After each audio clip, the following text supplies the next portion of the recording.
This story starts off with this kid getting his ass whooped by his stepdad because he was taking too damn long to eat and looking like a little punk. The poor kid keeps apologizing, but his pops just keep swinging, and his mom's sitting there not giving a damn. It's some messed up dream from back in the day of our main character, Mimori, and he wakes up to find the class president getting straight up roasted. This bully dude named Sagu is the culprit, and he's holding Ayaka's book hostage. Sagu takes it to the next level by reading some cheesy romance novel out loud to the whole class, and everyone else is just ignoring the whole thing. They're all on a field trip, and Mimori can't help but notice how all his classmates are keeping their heads down, acting like they can't see the bullying, while the popular kids are cracking up. And the teacher, that dude couldn't care less and just sleeps through the whole damn ordeal. Mimori thinks maybe he'd look pretty badass if he stepped in, but then he remembers he's just a nobody and ain't gonna change a damn thing. Ayaka's had enough and gets all frustrated, so Mimori surprises everyone by standing up to Sagu and telling him to give Ayaka her damn book. Sagu's actually kind of impressed that Mimori's finally growing a pair, but he still refuses to give the book back and starts messing with Mimori instead. Out of nowhere, one of the popular kids named Kirihara tells Sagu to cut the crap because he's sick of all the drama. Everyone thinks Kirihara's a badass for taking charge, and Sagu apologizes to Ayaka, but Sagu's still pissed at Mimori for standing up to him, so he starts picking on the quiet kid in class. Finally, the teacher wakes his lazy ass up and tells Sagu to knock it off, saying that Sagu can't go bullying people when he's not in charge. Funny thing is, Mimori actually agrees with Sagu because standing up like that ain't his style at all. He figures he only did it because of that messed up dream he had. And just when things couldn't get any weirder, all the students freak the hell out because they get teleported to some freaky place. Some lady pops up and calls herself Vicious, a goddess from another world. She says they're heroes summoned to her world because some evil demon empire is making a comeback. The heroes from 200 years ago beat them once, but now the evil's back, and these students are the new heroes. She asks them to lend her their power. The students ain't buying this whole different world crap and think it's all some messed up dream, or maybe they all died in a damn car crash. Everyone's freaking out, but the teacher's trying to play it cool by saying he's there. But let's be real, dude's useless and just tells them to listen to the goddess. Mimori takes a look around and sees all this ancient stuff, plus the goddess with her golden eyes, and he starts thinking they're in some other damn world. Kirihara wonders what'll happen if they don't agree to fight the demon empire, and then the goddess drops the bomb that they won't be able to go back home.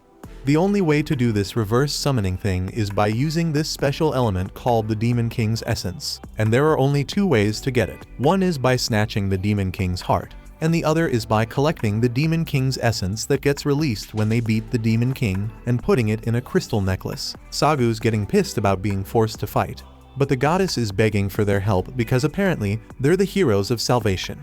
Ayaka points out that they're just regular-ass humans and far from being heroes, but the goddess insists they got powers no one else has. Mimori's getting a weird vibe, though, and he can't help but feel something's off.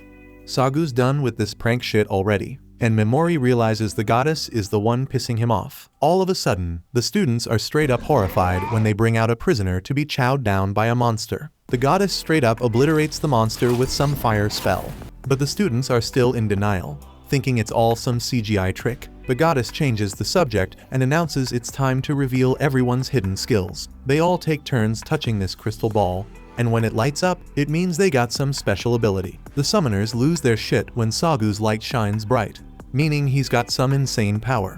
Sagu's doing a 180 on the whole situation and thinks being a hero sounds dope now. Next up is Kirihara, and the sorcerers can't believe their eyes when his power straight up shatters the crystal ball. That means he's S-class, the top rank in the game.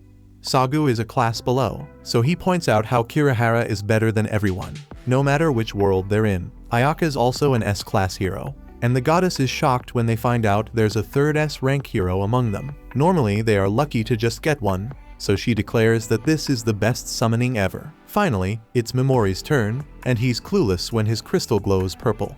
He also notices his glow is the weakest of them all. Mimori's curious what class he is, but the goddess straight up ignores him, leaving him hanging. Mimori realizes that he's a no one again, feeling like a nobody, just like back in my old world, but he's cool with it, embracing his no one status.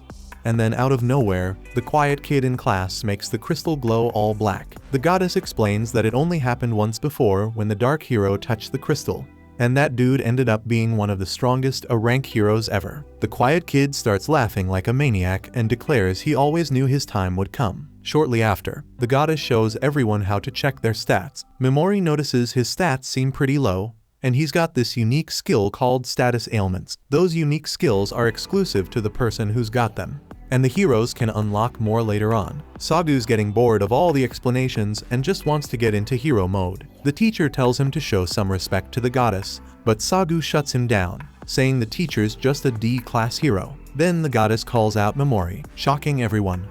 Memori's clueless as to why, so the goddess explains that he's the lowest rank among all the summoned heroes, an E-class. Apparently history's shown that the weakest hero always holds the others back. So they started getting rid of the weakest one in every summoning. It scared the shit out of the other heroes, but the summoners decided to switch things up. Instead, they decided to give even the lowest ranked hero one chance to survive. They'd test them by teleporting them to some ruins. If they survive and make it back up, they're free to live their lives. Memori's wondering how dangerous these ruins are, but nobody knows. They've sent countless criminals and heroes to the ruins, but none have come back. They call them the Ruins of Disposal. Memori tries to get out of it by mentioning his unique skill, but the goddess tells him that status ailment skills like his ain't worth much. They got a low success rate, and even when they work, they ain't that effective and don't last long. The goddess points out that his stats are also low, and even if he levels up, they won't improve much. Memori defends himself, saying it's unfair to summon him only to punish him, but Kirihara tells him to just go already, and everyone else is hurrying him up too. But Memori feels a little better when this kid named Yasu asks if he's okay. Yasu's the quiet dude in class, and he's always been nice to Memori. Things have changed now, though, and Yasu reminds Memori that he's the lowest rank. Yasu ain't even trying to talk to a low rank like Memori. He straight up calls him Mr. Trash Hero, and damn, Memori can't feel any worse. Then the goddess kicks off the ritual. When heroes get summoned, they usually get some dope unique item. But all Memori gets is a sorry-ass leather bag. The gem on the bag only glows when you pour magic in it.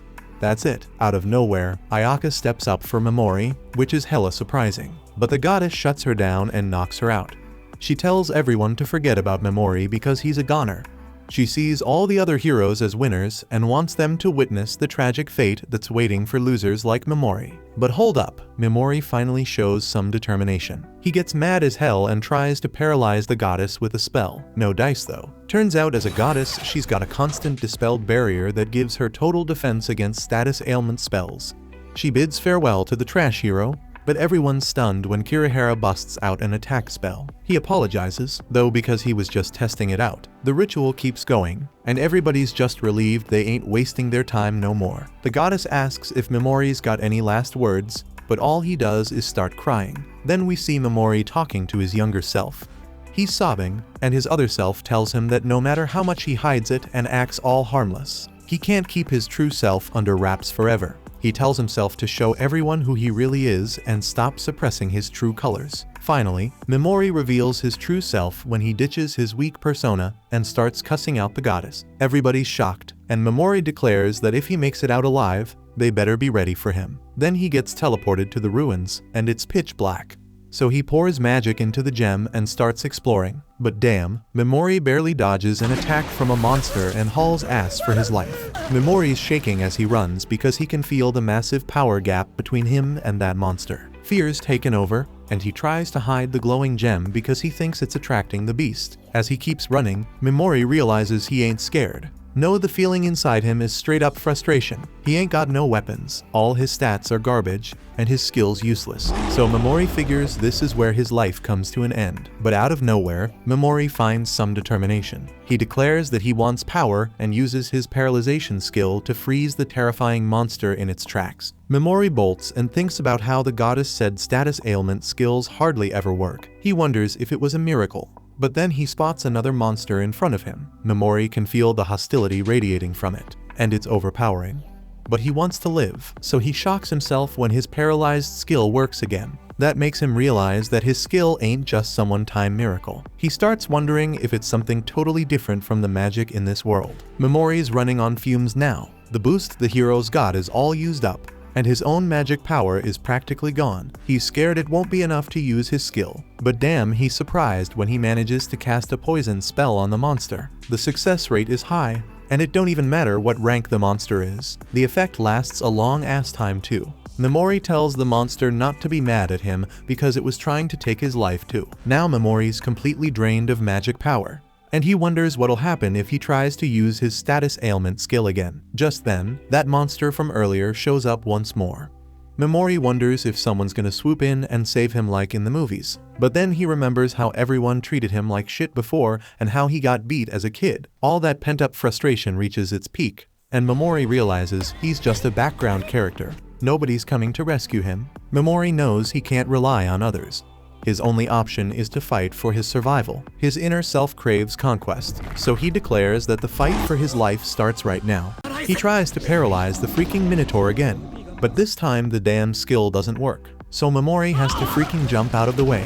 The system tells him he can't cast the same effect multiple times on one target, so he comes up with a new plan and puts the Minotaur to sleep, making it fall flat on its face, out cold. Once the monster is knocked out, Memori slaps some poison on it too. Seems like there are no rules against stacking effects, but damn, he's out of mana. If he keeps using his skills, he'll run out of energy too, and he still has a bunch of monsters to deal with. Memori starts spamming paralysis like crazy, and eventually, he manages to stop all the monsters, but it leaves him ready to pass out. But his troubles ain't over yet, because more damn monsters start coming his way, so he's forced to keep using Paralyze until his body can't take it anymore. It doesn't take long before he hits his limit and can't go on. There are still a ton of monsters around, but if he tries to use his skill one more time, he'll be done for. He's got no other options, but luckily, just as he's about to give out completely, the cockatrice he poisoned earlier suddenly kicks the bucket, and because of that, Memori's level shoots up to 258, and his mana and stamina get replenished. Memori doesn't get what the hell happened at first, but then he sees the dead monster and figures he must have gained experience because his poison did the job. And now that he's got his energy back, he can keep fighting as much as he needs to. He keeps spamming paralysis, and his skill levels up, making him think he can upgrade it with repeated use, but he'll worry about that later because right now, he's got to make sure he gets the hell out of this place in one piece. With paralysis now at level 2, Memori notices he can target multiple monsters at once, so he does just that, and the monsters all freeze in their tracks. So far, his status effects have a 100% success rate, so it seems like Vicious is the only person in this world who's immune to his skill. He starts poisoning all the paralyzed monsters, and his poison skill levels up too. But there are still a ton of monsters around, which means more chances to level up. Memori checks his status window, and since he leveled up, his stats are way better than when he first got here, especially his mana, which is now over 8,000. And mana is the only thing keeping him alive in this godforsaken place. Memori takes a breather and sits his ass down while he waits for the poison to do its thing. And before long, the monsters start dropping like flies, boosting Memori's level even higher. By the time he reaches level 500, Memori's pretty damn confident he can make it out of the ruins. So he gets ready to kick some more monster ass.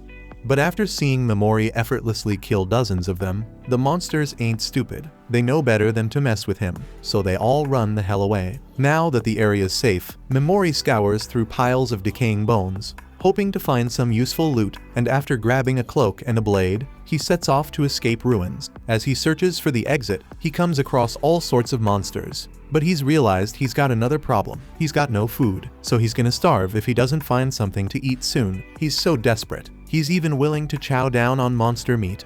So, after he retraces his steps, he goes back to the monster corpses and reluctantly starts carving into them to munch on whatever he can. But as he tries to chow down on the eyeball, he realizes the monster's got acid in it, so eating it ain't gonna happen. With no food source, Memori thinks he'll freaking starve to death before he can escape this hole. He's got zero energy left in his body, but then he notices his magic bag changing color, and since it's the only light he's got, he rushes over like crazy to give it more mana. Something freaking appears inside the bag, to his freaking delight. He finds a bag of beef and a bottle of juice. He starts eating like mad. This means his hunger problem's solved for now.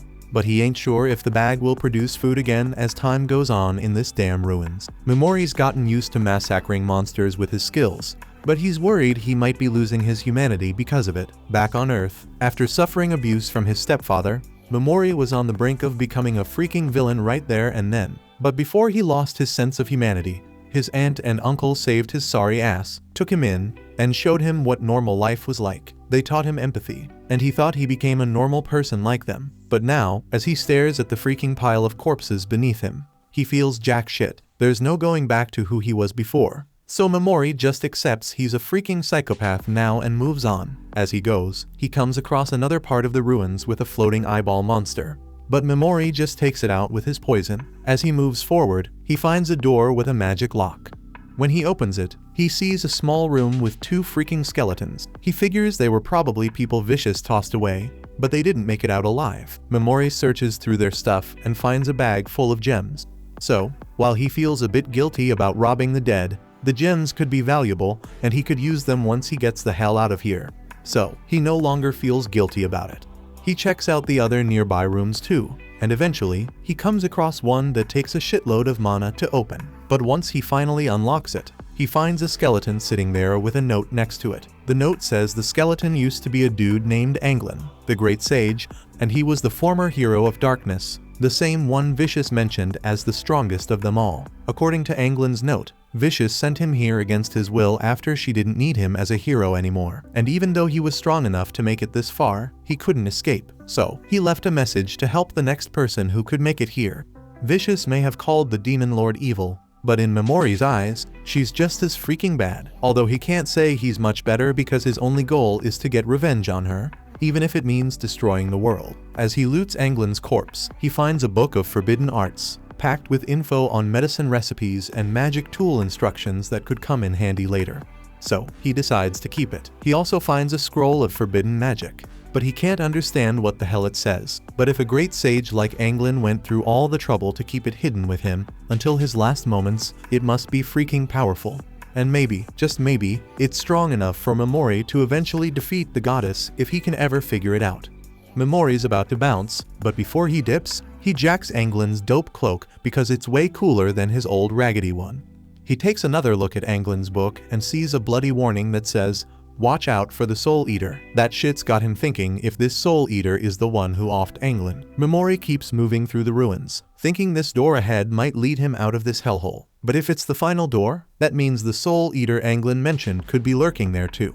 Memori stays on his guard, checking his stats to make sure he's ready for this shit. He did everything he could to level up before reaching this point, so he's hoping his skills are enough to take it down. Eventually, he stumbles upon a creepy-ass face, and he's pretty sure that's the Soul Eater, so he tries to paralyze right away.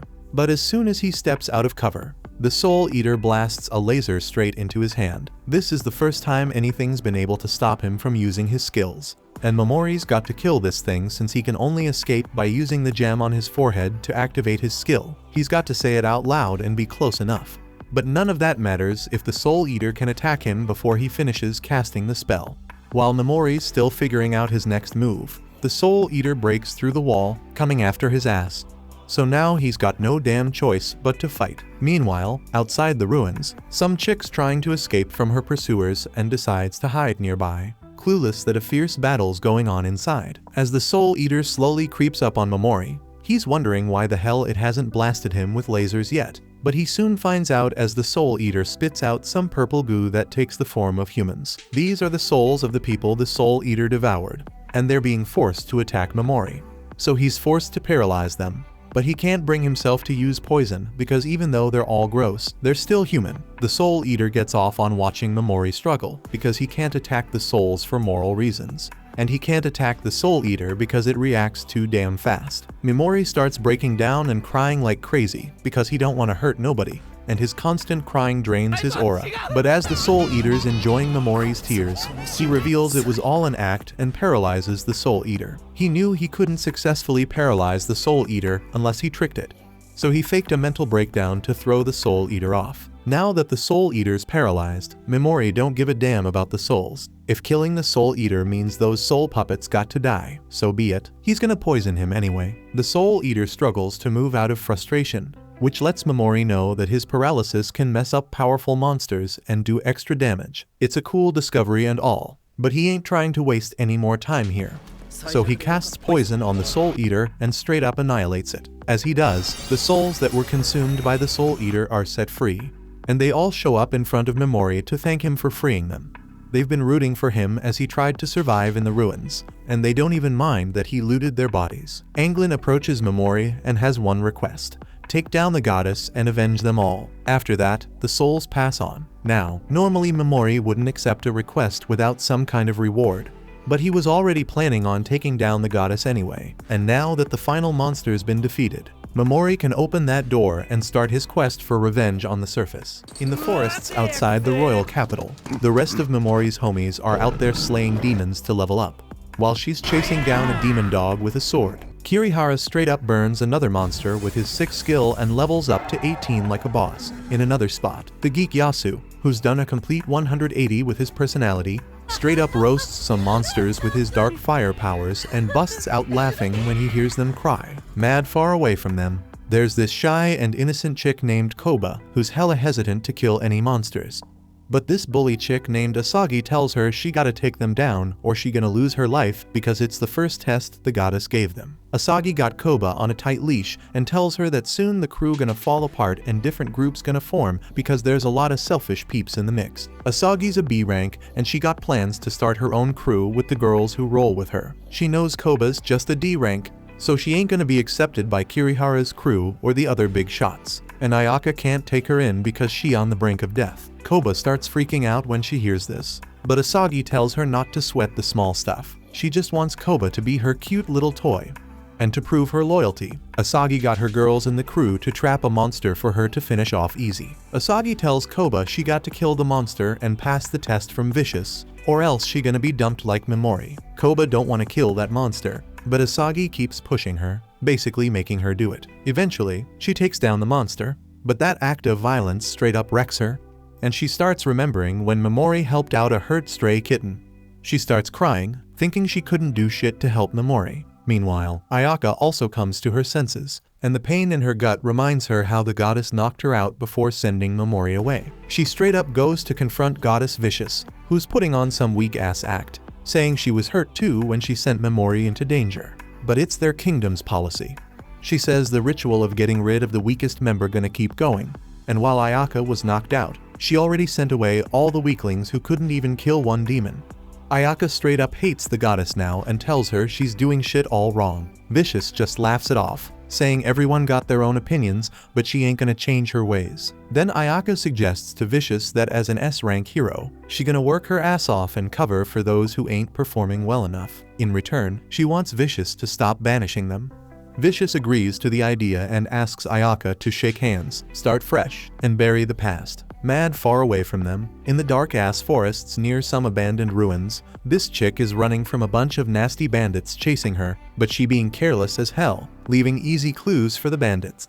Those fools planning to let her run till they corner her and straight up hunt her down. At the same time, Memori just made it out of them ruins.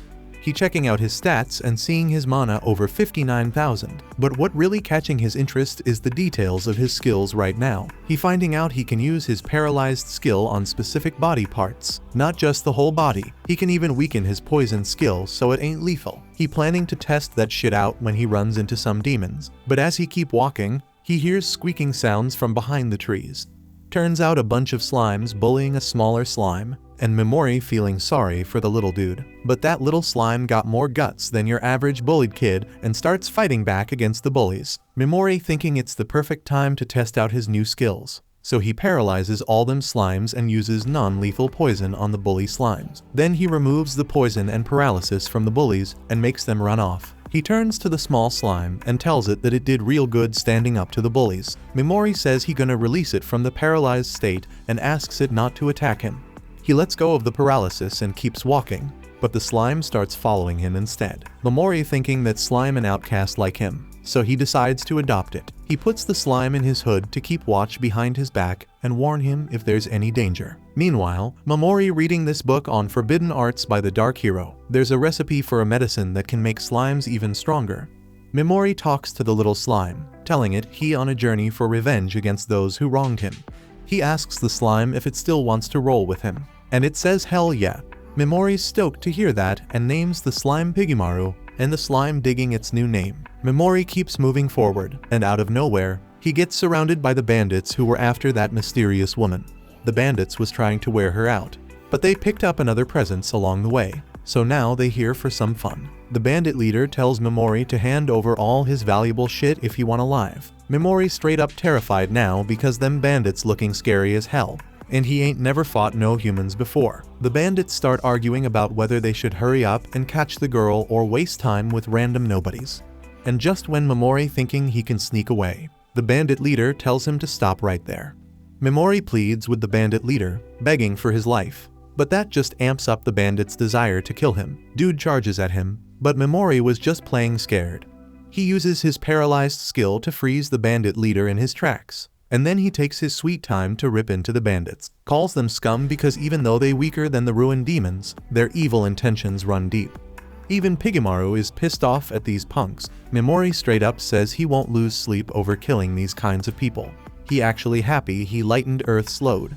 He casts a poison spell on all the bandits, and once they all kick the bucket, Memori senses another presence nearby. It's the mystery girl, and she got some fancy technique from her tribe that summons a spiritual armor to protect herself. She feels Memori's power too, but ain't sure what to make of it. The girl ain't taking no chances, so she swings her sword through a bush where Pigemaru was hiding. Right then, Memori sneaks up behind her and paralyzes her. She stutters, asking what he wants, and he says he just needs info because he new to this area and clueless. Girl asks about the 4 bandits, and Memori wonders if they her crew.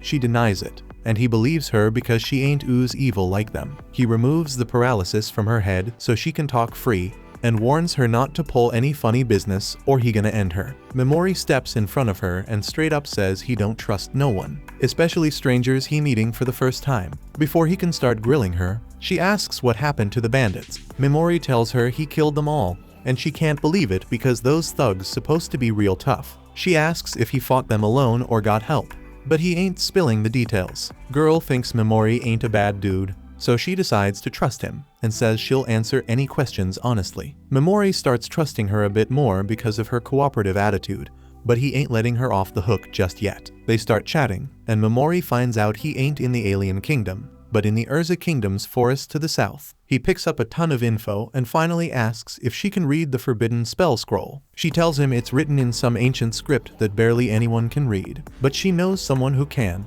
She spills the beans about the forbidden witch, a dangerous woman banished from her homeland because she knew too much. Girl tells Memori if he wants to meet the witch, he got to head to the Golden Demon Zone. This risky-ass area smack in the middle of the continent. Memori thanks her for the intel, and she thanks him too because he saved her from the bandits. Memori says they even now, and the girl wishes him the best of luck. He thinks she too honest and innocent for her own good, reminds him of his aunt. Anyway, he says his goodbyes, telling the girl the paralysis gonna wear off in a few minutes so she can go on her way.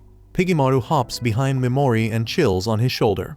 They talk about how it's unlikely the girl gonna attack once she free from the paralysis, but Memori still wants his slime buddy watching his back just in case. He ready to help in any way he can. Memori rolls up to town and gets stopped at the gate by a guard handling security. The guard figures Memori must be a traveling mercenary looking to claim the mill's ruins. Memori plays along, saying he's indeed here to conquer the ruins and that he's from a small town, so he doesn't really know much about this place. The guard buys his story and lets him in, since she's been told to let as many mercenaries through as possible. Memori's kind of surprised by how chill the security is, no luggage checks or body searches. But it's working out in his favor since everything's going according to plan. First thing he does is head to an inn to book a room, but the innkeeper's being a total jerk, assuming Memori's just a broke loser. What he doesn't know is that Memori's got a stash of cash from looting the Holy Watchers. So when Memori flashes some money, the innkeeper's attitude flips and he starts treating him way better. Memori gets his room sorted, and now that his stay's taken care of, he heads out to explore the town. Even though he's an outsider, no one's giving him any grief. He takes a leisurely stroll, checking out various places like item shops and the local adventurers guild. This might come in handy later. But right now, Memori's got an appetite, so he heads to a nearby tavern for some food. The food's not great, but it's decent enough to eat. He thinks the tavern's pretty cool because the people are all happy and drunk, making it easy to eavesdrop on conversations. While he's hanging out, he overhears a group chatting about how the continent is full of insanely strong people.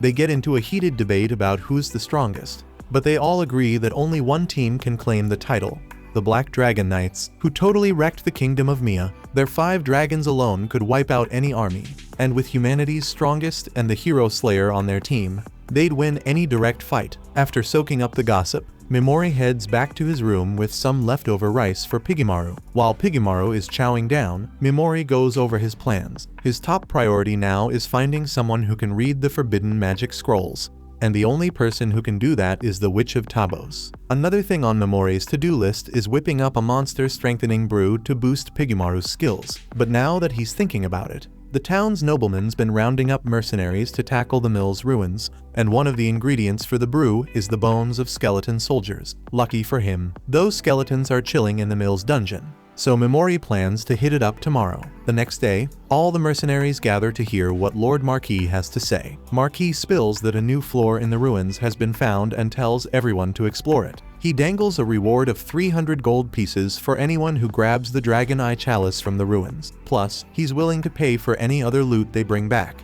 and they can use any monster parts they find however they want. Mimori's pumped because that means he can snag the skeleton bones he needs. Once the terms are clear, everyone lines up to register. While Mimori's waiting, he notices a guy at the end of the line making a scene. This dude keeps going on about how one girl in line is super pretty, like she could be a princess or something, maybe even the Princess Knight from the fallen kingdom of Nia, who has a bounty on her head. Turns out, a few years back, this guy asked the princess out, and she shot him down. Since then, he's had her face burned into his memory, and now he's hell-bent on getting revenge. She's gone out of her way to stay covered, so this guy must have some crazy skills to recognize her just from her aura.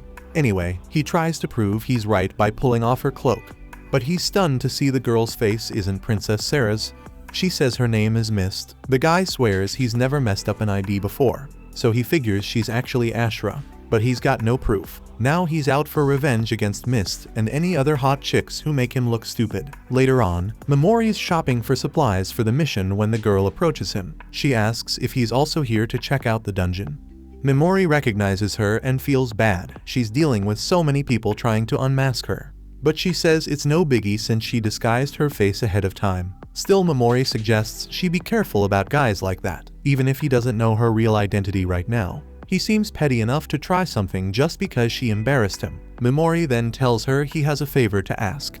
He explains that he's clueless about the value of items in this town and needs her help to negotiate so he doesn't get ripped off. He's not asking her to do it for free, he promises to pay her for her help. She decides to accept since she's pretty much broke right now. They shake hands, and she introduces herself as Mist. While Mimori goes by the name Hattie, they go shopping together, and with Mist negotiating, she saves Mimori about 3 silver coins on deals. He gives her the 3 silver coins as payment. She's surprised to get this much just for helping him shop, but Mimori thinks it's a fair reward for her help. She accepts the money and is about to leave, but as she walks away, she collapses. Mimori asks if she's okay, and she says she's fine, just really tired from not sleeping well for the past few days. She then leaves, and Mimori decides to head to the ruins to start hunting skeletons. In the ruins, as Mimori is going down the stairs, he hears some mercenaries screaming as they run past him, saying there's a little ox demon down there. Mimori figures it's a mini version of the minotaurs he fought in the ruins of Disposal. The ox demon charges at him,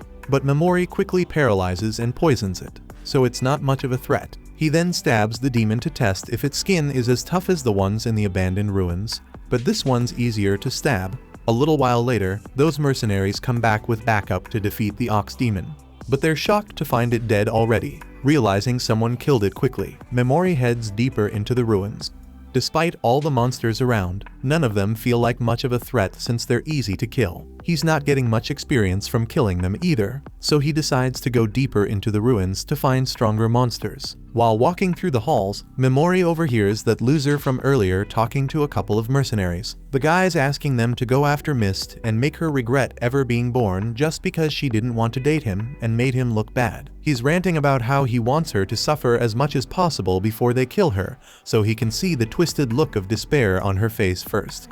The mercenaries think it's messed up to go this far just because she ignored him, but money talk wish it walk, so they agree and start talking about how they'll torture her. Mimori hears all this and knows these guys are irredeemable scumbags, so he's not about to let them get away with their plans. he steps out to confront them.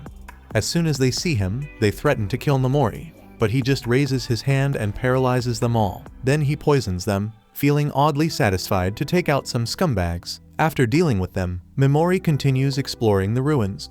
Before heading to the next level, he decides to take a little break. 3 hours later, Memori wakes up from his nap and thanks Pigemaru for keeping watch. He exits the room to head to the next floor, but runs into a team of mercenaries. They warn him to be careful since there's a lot of weird stuff happening in the ruins. People have been finding a lot of dead monsters with no clear signs of attack. It looks like they just dropped dead. The leader of the Saber Tigers, Lily, values her teammates' lives more than anything. Normally, she'd continue exploring, but she decides to head back to the surface. She even offers to let Memori come with her, but he says he wants to keep exploring. So Lily and her team wish him good luck. Memori knows all the unexplained deaths are because of him, but it works out well since it means fewer mercenaries will show up in the ruins. Memori goes deeper until he arrives at the room with the dragon chalice. There's a giant gargoyle statue right beside it. It looks harmless, but Memori isn't stupid. He casts Paralyze and Poison on the statue, and sure enough, it turns out to be a monster and soon ends up dying. Memori's finally got his hands on the dragon chalice, and right after he grabs it, Mist shows up looking bummed that she didn't beat him here. Memori doesn't really care about the chalice, so he tells her she can have it if she wants. Mist can't believe he's just giving away something worth 300 gold coins and asks what he wants in return. Memori honestly doesn't need anything from her. Mist says she can't accept something so valuable for free, but Memori insists she should just take it and get some proper sleep soon, or she'll end up collapsing. She still feels weird about accepting it. So Memori tells her he never cared about the chalice anyway. What he's actually after is deeper in the ruins. So Mist offers to be his bodyguard while he's down there. The only thing she can offer is her sword skills, and she promises not to be a burden. Memori agrees, but with a couple of conditions.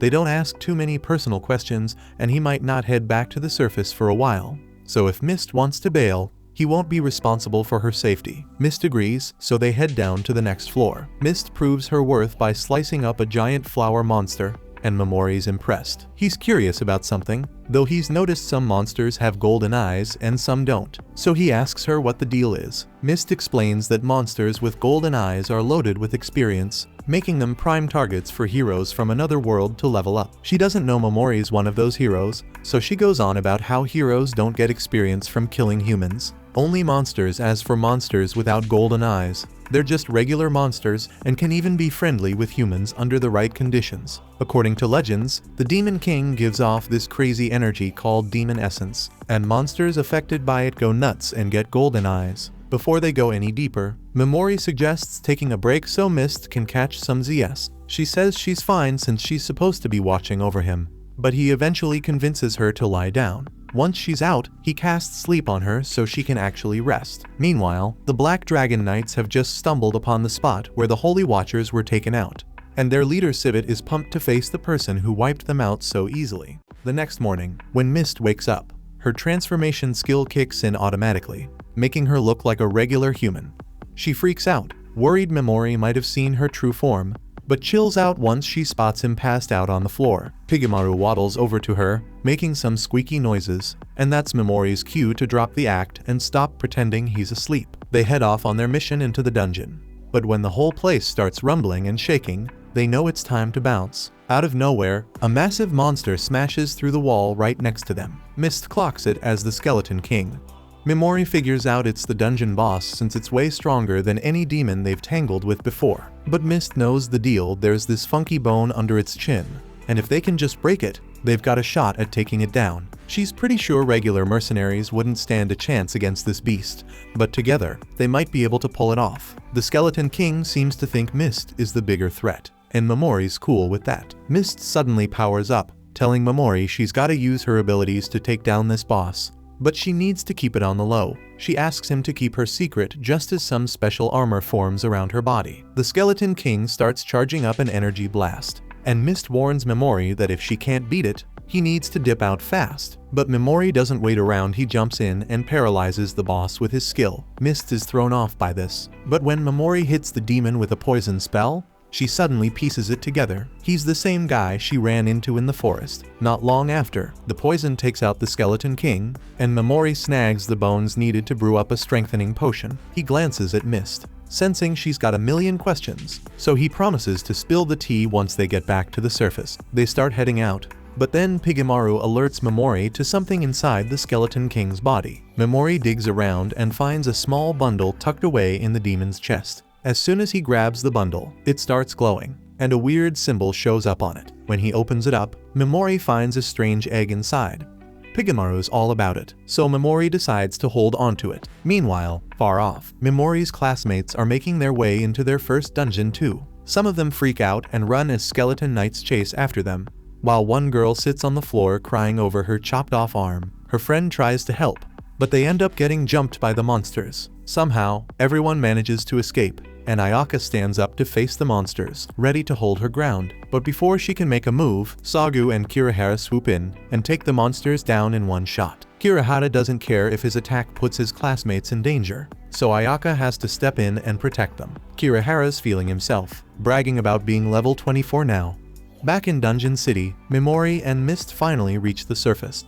Mist hands over the dragon eye cup to the guards, and while everyone's caught up with the dungeon's ultimate treasure, Memori quietly slips away. Mist catches up to Memori and lets him know she's getting her reward from the Lord tomorrow at some big public ceremony. Memori asks if she's free until then, and when she says yes, he invites her to swing by his room later that night so they can talk. She gets the hint and grabs his hand just as he's about to leave, thanking him again for the cup. That night, while Memori's busy whipping up the strengthening potion, Mist shows up at his door. Memori gets straight to the point, telling her he wants to hire her as his bodyguard for the rest of his trip. He tells her she's already set with the reward money from the cups, but he still wants to keep her around. He's playing a little mind game, mentioning the cup to make her feel like she owes him, even though he's not really into that kind of move. Then Memori pulls out a map and explains that he's trying to reach the Golden Demon Zone in the center of the continent to meet the Forbidden Witch. He points out that the area's crawling with strong monsters, and he needs someone with skills to have his back, someone like Mist,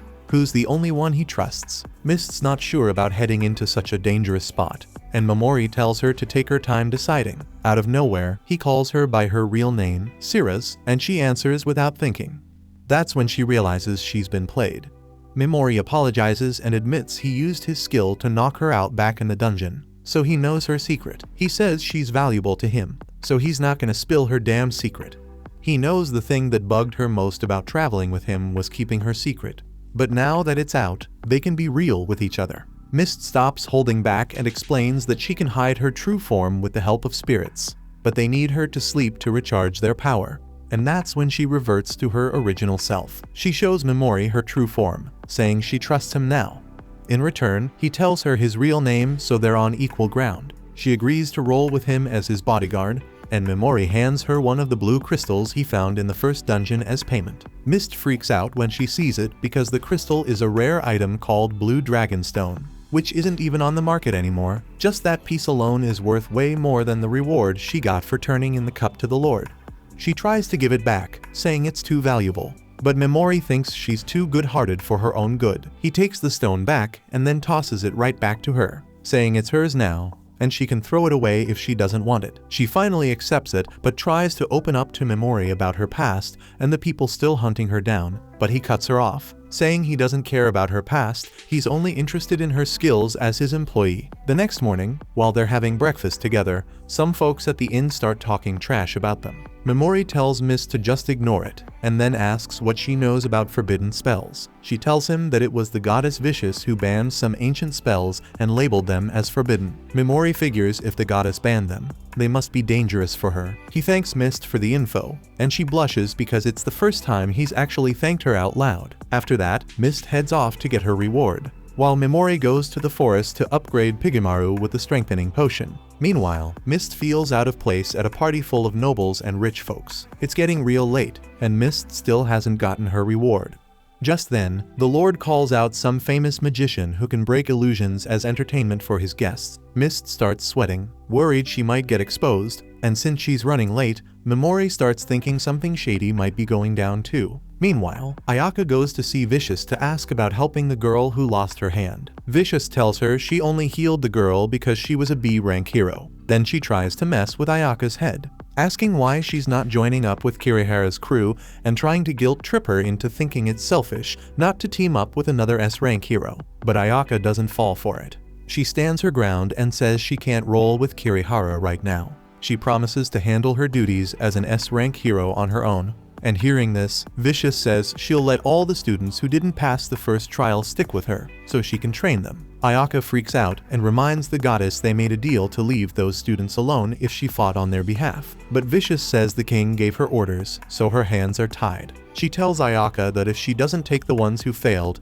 they'll be disposed of, leaving Ayaka no choice but to accept Vicious's order. On Momori's side, he's thinking either Mist took the prize money and bailed, or something went wrong. The first option doesn't seem like her style, so he decides to go find her. On the way, he overhears people talking about how the girl who got the cup turned out to be the wanted elf princess. They say she ran into the forest after her cover was blown. But it won't help her because the Black Dragon Knights are already on her trail. Just then, 3 dragons show up in the sky and head straight for the forest where Mist is trying to escape. One of the Dragon Knights attacks her, and Mist tries to use her spirit magic to take it down with an aerial slash. She enchants her sword and takes out the 2nd and 3rd Dragon Knights too.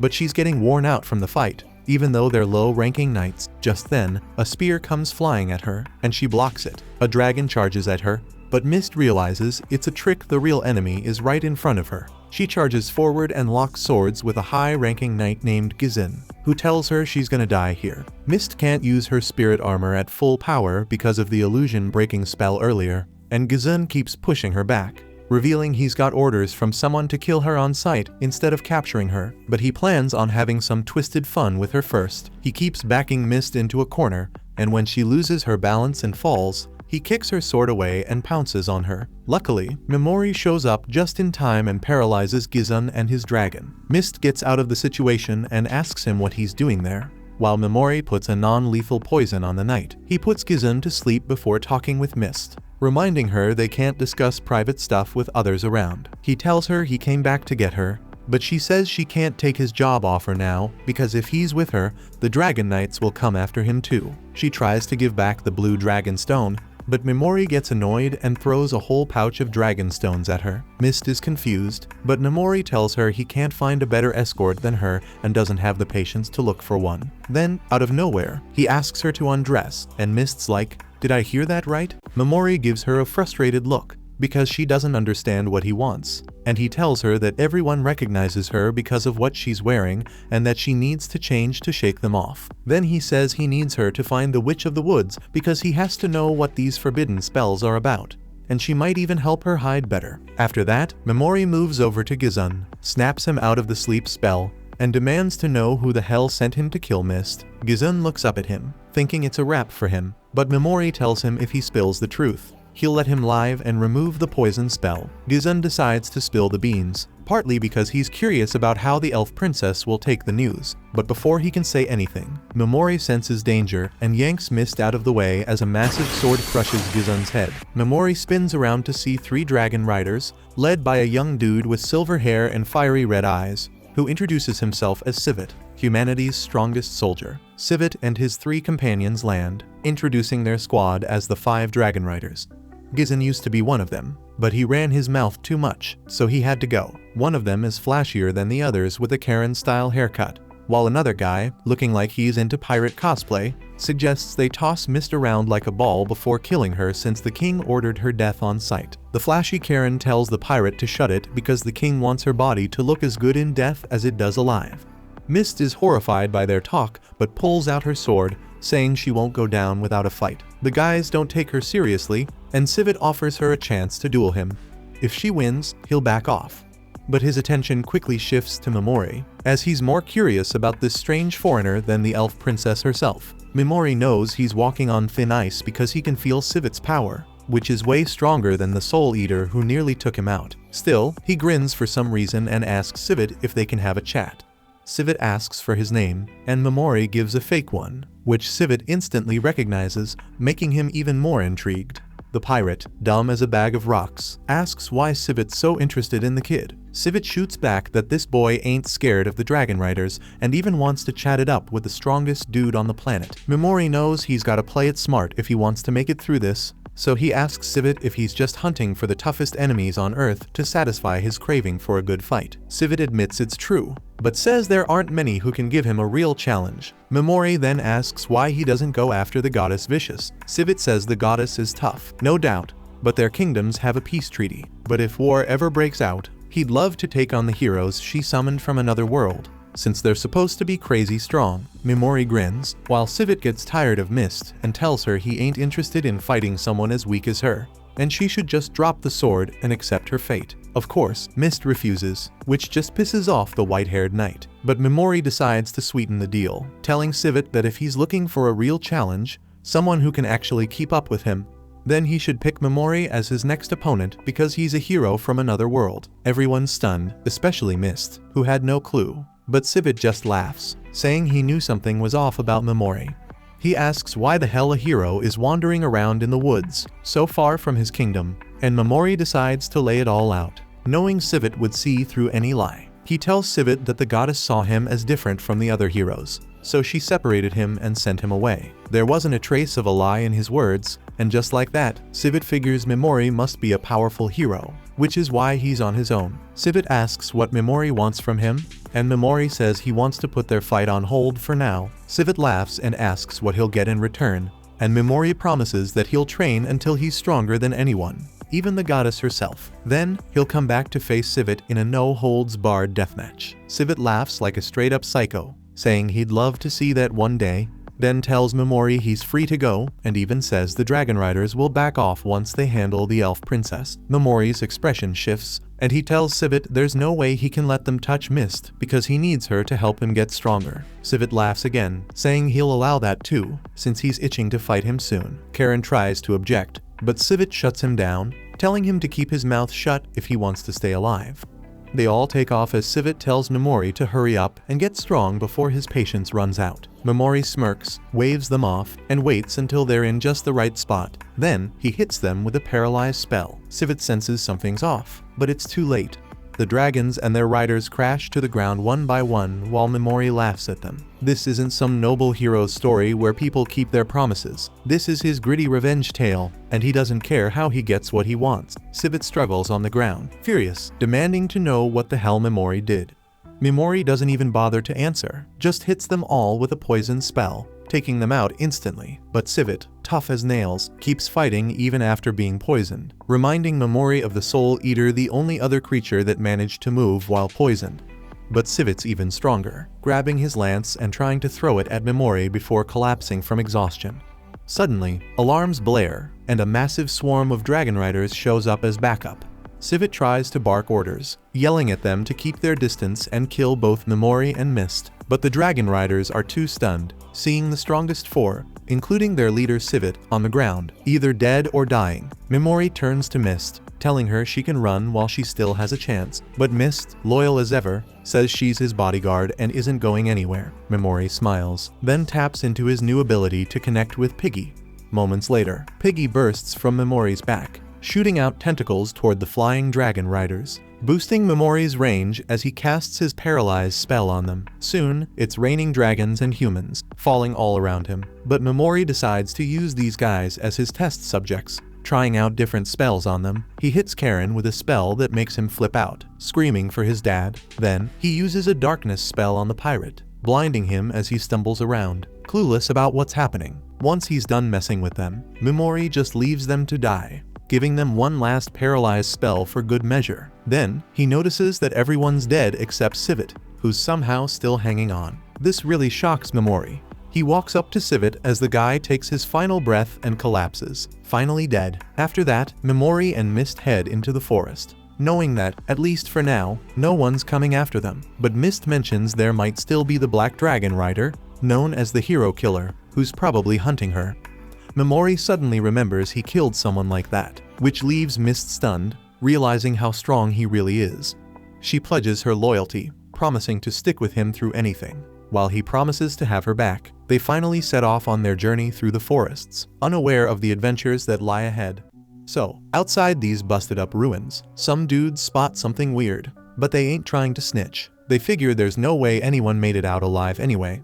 Meanwhile, in some town, Momori's checking out a mask. The shop owner tells him it's modeled after the Fly King, some demon king who got kicked out, cause folks said he was too evil. Momori ends up buying it, thinking he's better off playing the devil than the hero. Over in the Magnar Kingdom, there's a meeting between nations, trying to figure out how Garland and the Black Dragon Knights got taken down. Vicious chimes in, saying they were chasing Cirrus and found a ton of blood. Guessing she got messed up pretty bad fighting them, Vicious thinks losing the Black Knights is a huge hit against their fight with the Demon Emperor, meaning they're gonna have to lean harder on their heroes. But the Emperor of the Mira Empire isn't too worried. The King of Magnar starts wondering if Cirrus really took out Garland. But then he gets word that a crew of sorcerers called a Shinto are claiming they did it. Cirrus tells Momori that the land of the golden-eyed monsters is up north, and they decide to crash at an inn. Cirrus wants to save some cash, so she offers to split a room with him. During dinner, they catch wind of the rumors about the Black Knights and hear about a Shinto. Momori's curious if Cirrus knows anything about them, so she drops that they worship the curse god. Out of nowhere, a squad of hooded dudes shows up, calling themselves the sorcerer soldiers of a Shinto. But Momori isn't even fazed. He's cool with them taking credit for killing the Black Knights. Some guys start talking about people they think could have taken out the Black Knights. One of them mentions the Witch of Taboo, so Momori buys them drinks to spill more about her. They say only a fighter named Eve from the Colosseum has seen her, but suddenly they tell him it's his lucky day because there she is, walking in. Momori rolls up to her and asks if she knows where the Witch of Taboo is. She mentions she's been to the Golden Demon Zone, but never met the witch. Cirrus listens in, and Eve asks why Momori's looking for the witch. He says it's his dream to be a scholar, but she warns him about going to that area, telling him he wouldn't last 3 days and to value his life. Later, Cirrus says he was lying, so she must know where the witch is. Back at the inn, Momori realizes he forgot Pigimaru's food, so he decides to whip something up from his bag. Momori gives some food to Cirrus, and she thinks the stuff from his world is fire. She even finds the plastic wrapper pretty, but then the wind blows, and Momori just stares at her, caught in the moment. He starts thinking about how to get Eve to spill, figuring out what bloodfighters care about. Cirrus figures they'd be all about money, so they could buy their freedom from their owners. But she points out it'd be a crazy amount. Meanwhile, Eve meets up with a girl, and she promises to help her break out of there. Cirrus is practicing with her spirit armor, and Momori's blown away by how skilled she is. He asks her to teach him since he feels he's leaning too hard on his skills. But as she starts breaking it down, she's reminded of when she used to teach the other knights. She tells him to hit her, so he tries throwing a punch, and she shows him how to lock someone down. His sweat drips on her, and she gets a little embarrassed, but they keep training. Afterward, she sniffs his clothes and realizes she's starting to like him. But then Momori suddenly shows up behind her, and she freaks out, thinking he caught her acting weird. She quickly says she's just washing their clothes. Later, Momori's reading his book and mentions he can't sleep. Cirrus pulls out some herbs, saying they've got different effects that could help. Momori uses a cube to make soup, and Cirrus thinks it's bomb. She adds her herbs, but after they drink it, she realizes she grabbed the wrong bottle, and instead of calming them down, it amps them up. Momori just rolls with it, deciding to stay up and keep reading, but she asks if there's anything she can do to help him. She wonders if he's into her, but he says he's only focused on getting his revenge, feeling like it's a curse. She swears to help him break that curse as soon as possible. The next day, they roll up to the Blood Colosseum and find out Eve is one of the top dogs there. She was sold as a slave but quickly became a big deal, staying undefeated for 3 years. Her final match is set for tomorrow, so they figure they can't bribe her with money since she's already got enough to buy her freedom. Cirrus mentions she had the cash 2 years ago, so they realize she's also trying to free the girl. Cirrus also adds that most fighters get killed in their final match because the Duke who runs the Colosseum pits them against someone way out of their league, but Momori thinks that's their shot. We see Eve gearing up for her big fight. Momori points out that Eve's speed makes her a hotshot in Bloodspot, so the higher-ups probably want her out of the way to pass the torch to the next crew. Cirrus asks if they're gonna stop that from going down tomorrow, but Momori says that ain't his plan. He breaks it down, saying they don't gotta play nice and wait till the tournament day. Later that evening, Momori meets Eve in a dark alley. She asks if he's got business with her. She reminds him she already told him she doesn't know where the Witch of Taboo hides, but Momori knows she's frontin'. He wonders if she owes the witch something, but Eve says she doesn't. That's when Cirrus steps out and calls her out, saying that's a lie too. Eve looks at her and asks who she is. Mimori says they gotta cut the games and stop tricking each other.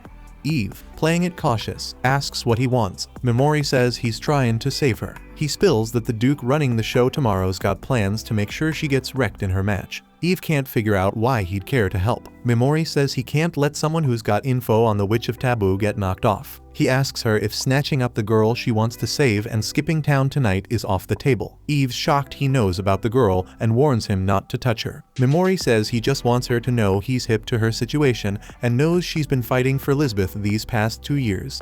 Eve appreciates the heads up, but says she can't back out of tomorrow's blood sport. Mimori wonders why she's so set on staying. Eve breaks it down.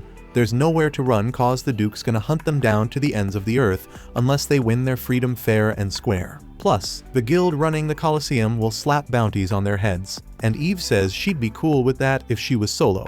But she can't drag Lisbeth into that mess. Mimori says they got a solid hideout if they go to the Witch of Taboo's place. But Eve says that's a no-go, no one can get to the heart of the monster's land. Mimori says they might have a shot if they team up, and he promises to protect Lisbeth as best he can. Eve doesn't trust him after sizing him up, but sees the knight next to him looks pretty tough. Mimori tells her, even if he don't look like much, he's got magic skills, took down a skeleton king like it was nothing. Eve's thinking that whatever's out there in the land of monsters is way worse than these two. That's when Mimori drops the bomb that he's the one who took out the 5 dragons. She's not buying it, so he decides to show her what he's got. Suddenly, she can't move, dudes paralyzed her. She's shocked, frozen in place. He tells her that's the same power he used to beat humanity's strongest. Then he warns her not to move, or she'll start bleeding from all over. Then Cirrus steps up and reveals who she is.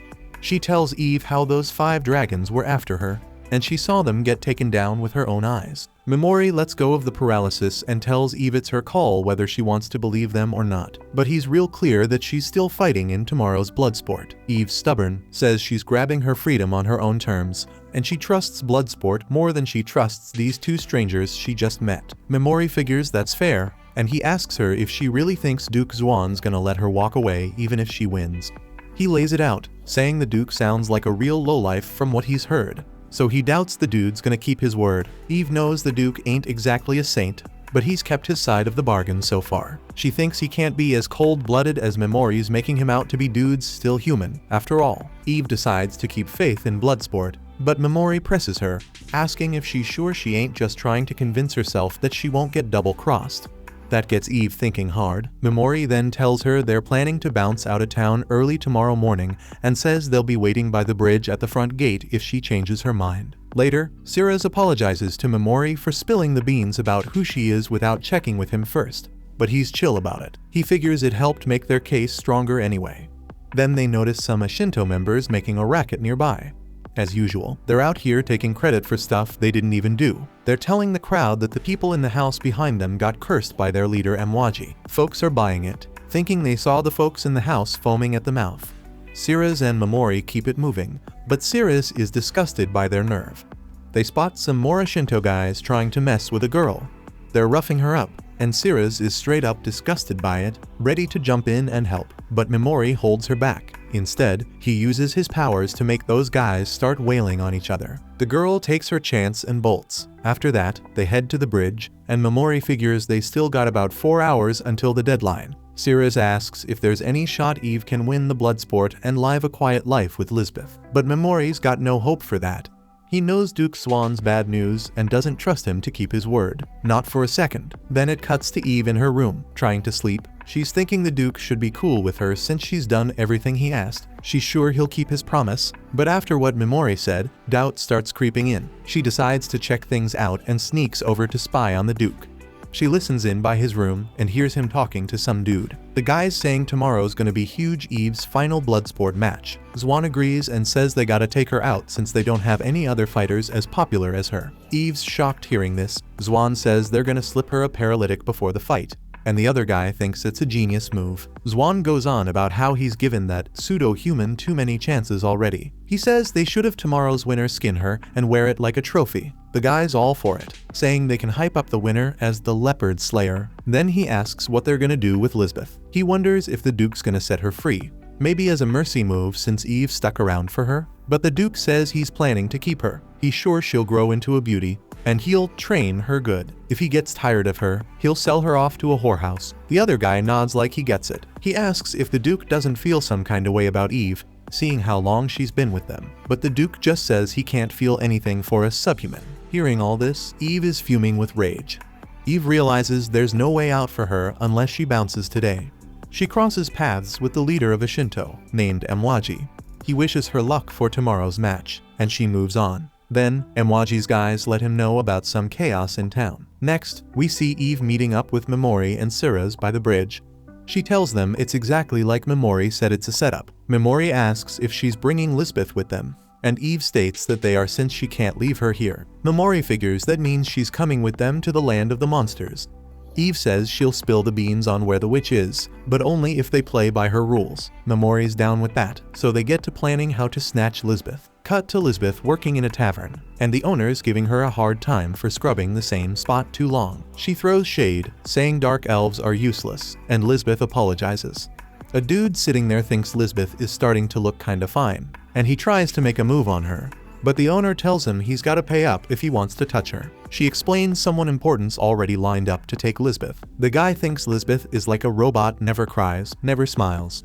But when the owner gets pissed and beats her, trying to make her cry, Lisbeth clutches the doll Eve gave her and remembers how Eve said they'd win their freedom together. She decides she's gotta be tough like Eve and stops crying.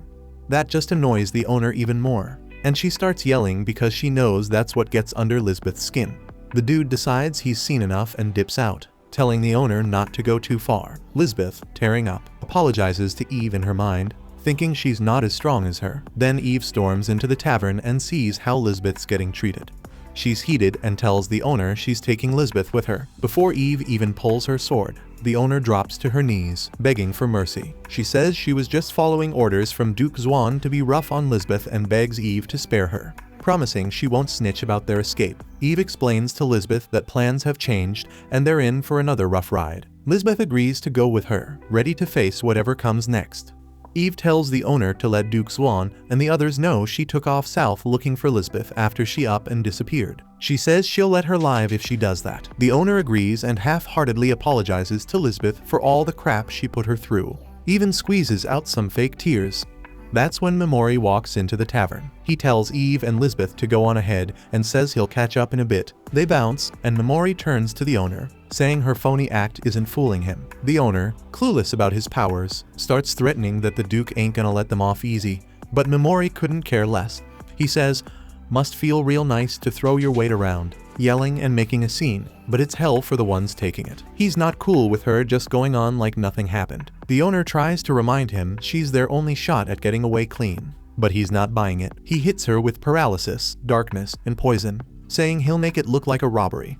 She curses him, saying he's gonna rot in hell for this. But Memori already knows this, and we both are. Later, we see Memori catching up with Eve and Lisbeth in the underground sewers, and they head out. Eve asks what he did with that woman, and he just says he handled it. He checks if the girl is okay, and Eve confirms she is. Lisbeth then introduces herself, saying she doesn't know her last name. Memori gives his real name, and Lisbeth says she's willing to do whatever it takes and asks if she can stick with her big sis. Memori warns her they're about to roll into a dangerous spot, but Lisbeth doesn't care as long as she's with her big sis. Memori decides she can come along, and Eve mentions she's been hearing some watery sound coming from Memori for a while now. Memori realizes she's talking about Pigimaru and introduces him to everyone. They manage to slip out of the town, and Eve says she's ready to tell Memori where the witch is, but she wants to know why he's so keen on meeting her first. He explains he's got a scroll with some forbidden magic he wants her to decode, and Eve's relieved that he doesn't mean any harm. She then says she'd like to swear loyalty to him.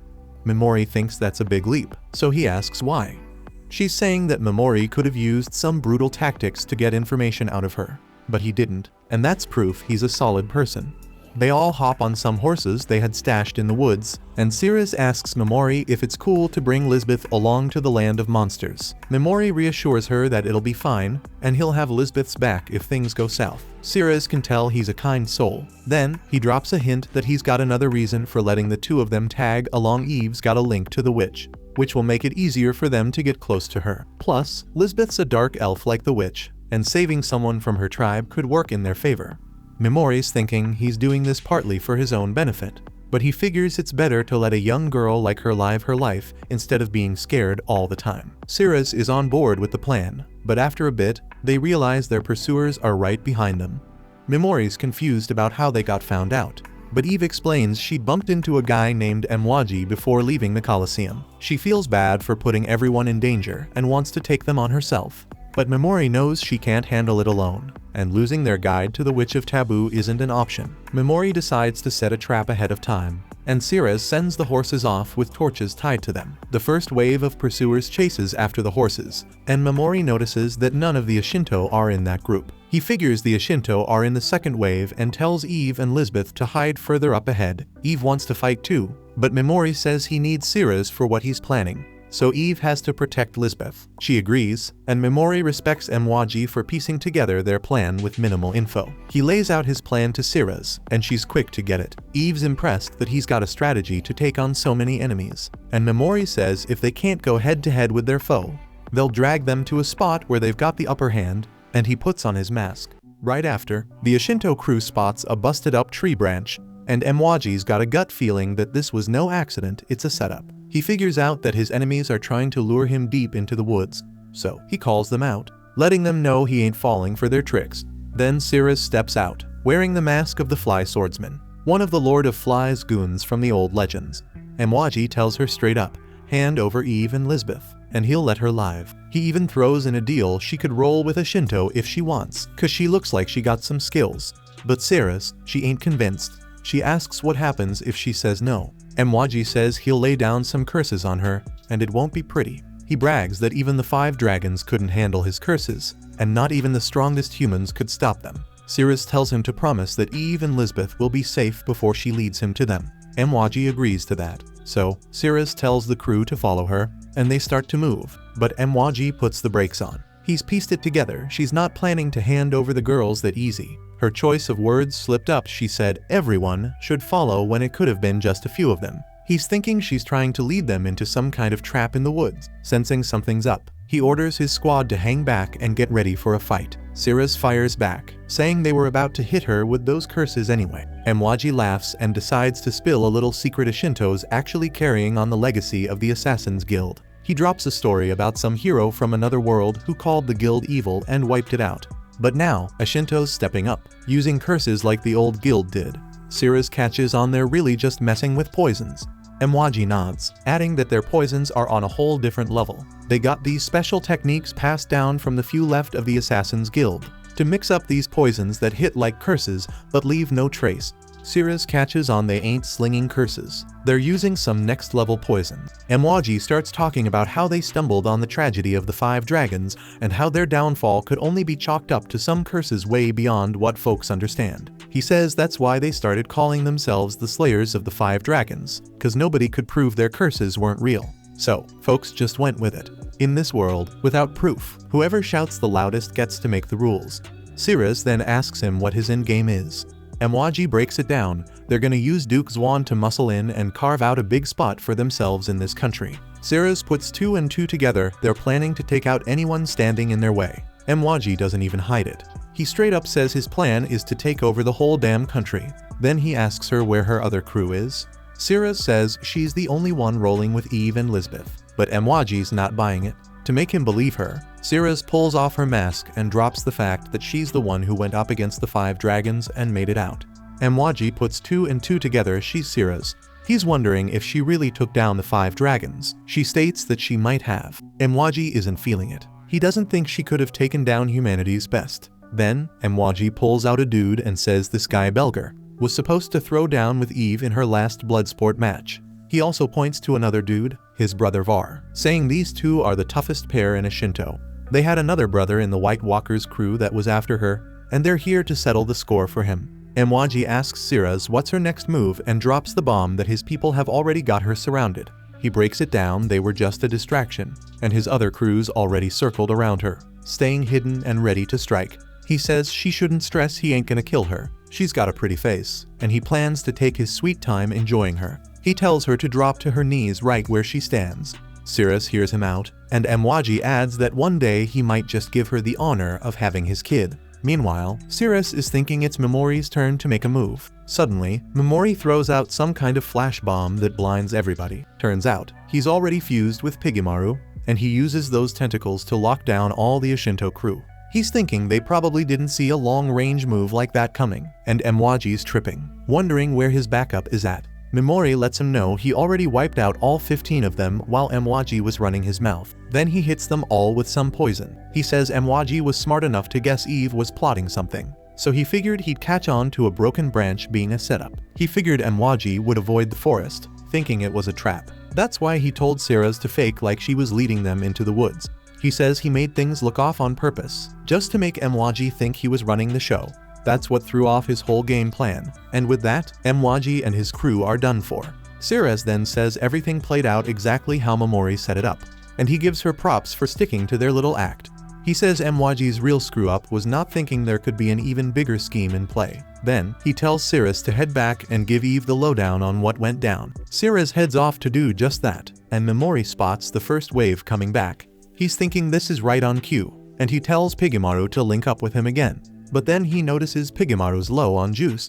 Eve catches on too, and she figures not even Memori can see everything coming. Then Memori moves toward the first wave with Eve by his side, asking her if she can count how many they got. Eve counts them up and steps up to face them. The soldiers spot her and try to rush her, but Memori locks them down with paralysis and hits them with poison too. Then the Duke and some of his crew roll up from behind. Thinking Eve and Memori got nowhere to run, one dude with the Duke says they're gonna kill Eve and make Lisbeth wear a dress made from her skin. Hearing this, Memori thinks these guys are straight up trash. He tries to paralyze them, but his powers don't work. Turns out he's already maxed out on targets. So, he hits the guy with some dark magic, blinding him, and Eve steps in and chops his head off. Then, Memori uses dark on the soldiers with the Duke, and Eve takes them out too. Seeing their boys drop like flies, the rest of the soldiers freak out and start running. The crazy Duke then kills the soldiers who try to retreat and screams at the others to kill that creepy guy in black. He's losing it, shouting how he's the Duke and how everything's gonna go his way. Memori watches him lose his mind and thinks he doesn't even need to use his berserk skill to make him go nuts. Dude's already off his rocker. Eve chimes in, saying she's always been a warrior, but lately, she thought maybe she'd had enough of all this fighting. But now, she's loving taking these guys down alongside Memori. She goes to work, cutting down the rest of the soldiers one by one. The Duke, seeing all this, gets scared and tries to run, yelling something about making sure they suffer later. But Memori paralyzes him, and he nods to Eve to finish the job. Eve tells him she might have let him off the hook if he'd only come for her. But he crossed the line going after Lisbeth, and that's something she can't forgive. She then takes his head clean off, and when it's all said and done, the forest is a straight-up battlefield mess. Sirius and Lisbeth step out from hiding, and Memori tells Sirius to take Lisbeth and bounce. He thanks her for saving his skin in the fight. Sirius says sorry for jumping in without the green light, but Memori waves it off, saying it's cool, she's the vice leader of their merc group, after all. Then, we see Memori use his freeze move on the Ashinto crew.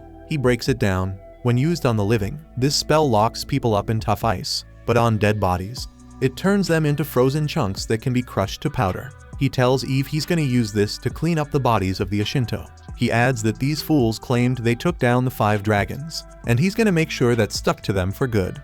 So, he shatters their bodies into dust. Later, King Jean hears that the Ashinto have vanished, and all they found were the corpses of the Duke and his men. Jean ain't happy about it, messes up his whole plan to use them as his puppets. He's stressing about how he's gonna explain this to the goddess. He orders his soldiers to do whatever it takes to track down the Ashinto. Meanwhile, it starts pouring rain in the forest. Sirius and Lisbeth find a cave to chill in, and Sirius is drying off her soaked clothes. Seeing her hot look, Lisbeth wonders if she will ever be able to have an airbag like her. Sirius tells her not to worry, just gotta take a good hit to make them pop out. Lisbeth nods, saying she'll trust Sirius on that one. She thinks to herself that it's like she's got another big sis now. Then, Eve and Memori show up, and both Eve and Lisbeth are already knocked out, fast asleep. Sirius tells Memori he should catch some rest too while she keeps watch, but he says he ain't feeling tired. She offers to let him rest his head on her lap, but he knows she's tired too, so he flips it and offers her his lap instead.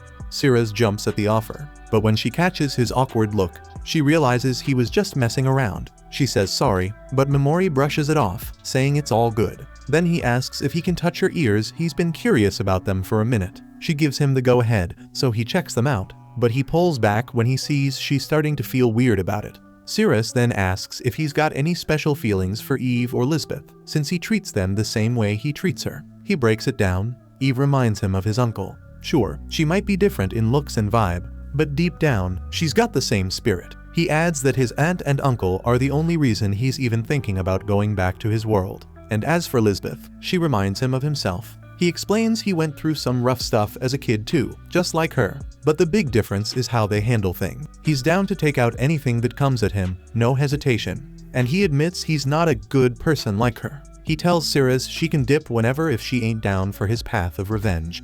But Cyrus makes it clear she's not going anywhere. She's got her own beef with the goddess of vicious. Hearing that, Memori says he'll pay her back for riding with him on this journey, and he promises to grant her one wish if it's in his power. He tells her to think about it, but for now, she should get some rest. She gets the message, and when she lays down, he uses his sleep skill to help her knock out.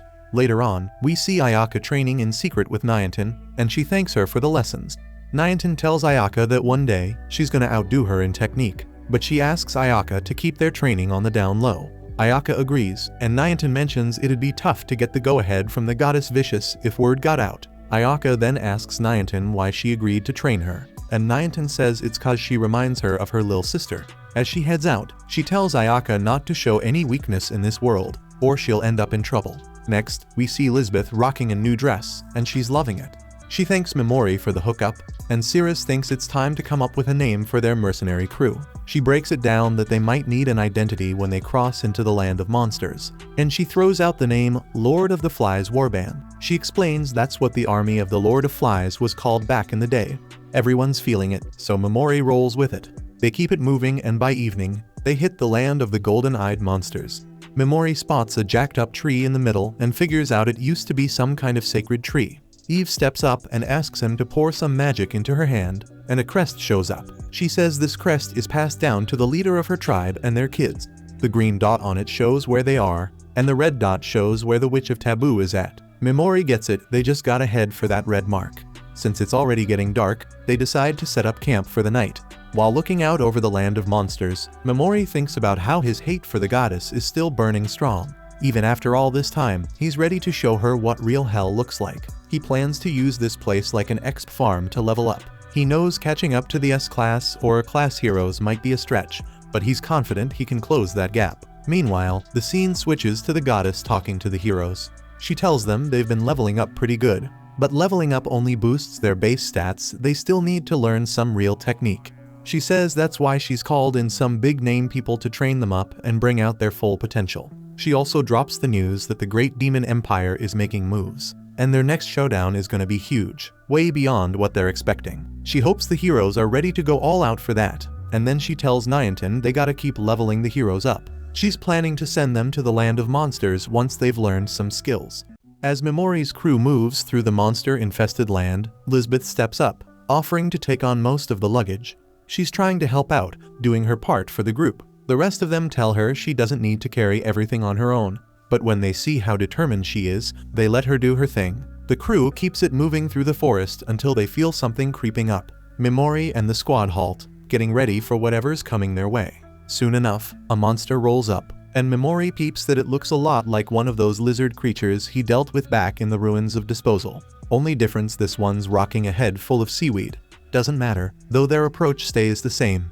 Eve goes in, keeping the monster busy, while Memori closes the distance. Once he's in range, he hits it with Paralyze and Poison, taking it down. Eve checks if Memori got what he needed, and Memori's good. He wanted to make sure his Paralyze and Poison skills still work on these monsters, and now he knows they do. After squaring up with this one, Memori's convinced these creatures aren't as tough as the ones from the ruins. If this is the worst this place has, getting to the witch is going to be light work. Memori starts dissecting the monster, which throws Cyrus off a little. She asks him what he's up to, and he explains he's seen this creature in a forbidden book before. Parts of it can be used to create a forbidden item. The item is basically a voice modulator, and Memori figures it might be useful, so he wants to make one. He notices Cyrus is curious about the info in his forbidden book, so he offers to let her hold onto it for now, telling her he trusts her with it. After Memori's done gathering what he needs, the group pushes forward until they hit a big body of water. Eve and Memori cross first, and Lisbeth wants to go next. Ceres warns her to watch her step on the slippery stones. Eve thinks it'd be easier to carry Lisbeth since she's still a kid, but Memori believes it's good for her to handle things on her own sometimes. Lisbeth's confident, saying she's not about to fall or anything. But right after that, she stumbles and almost goes into the water. Before she takes a dive, Memori sends Piggymaru to swoop in and save her. Even though she slipped up, Memori's still cool with it, because what matters to him is that Lisbeth had the confidence to try handling it on her own. When she finally makes it to the other side, Lisbeth catches Memori and Eve talking, and thinks they might be clowning on her for nearly falling in. Eve notices Lisbeth's feeling a little embarrassed, so she quickly makes something up, telling her they were talking about the kind of kids Memori and Ceres might have. Right as she says that, Ceres overhears and loses her focus, causing her to fall right into the river. Once they fish Ceres out, she apologizes for letting herself get distracted, but she doesn't want to hold the crew up.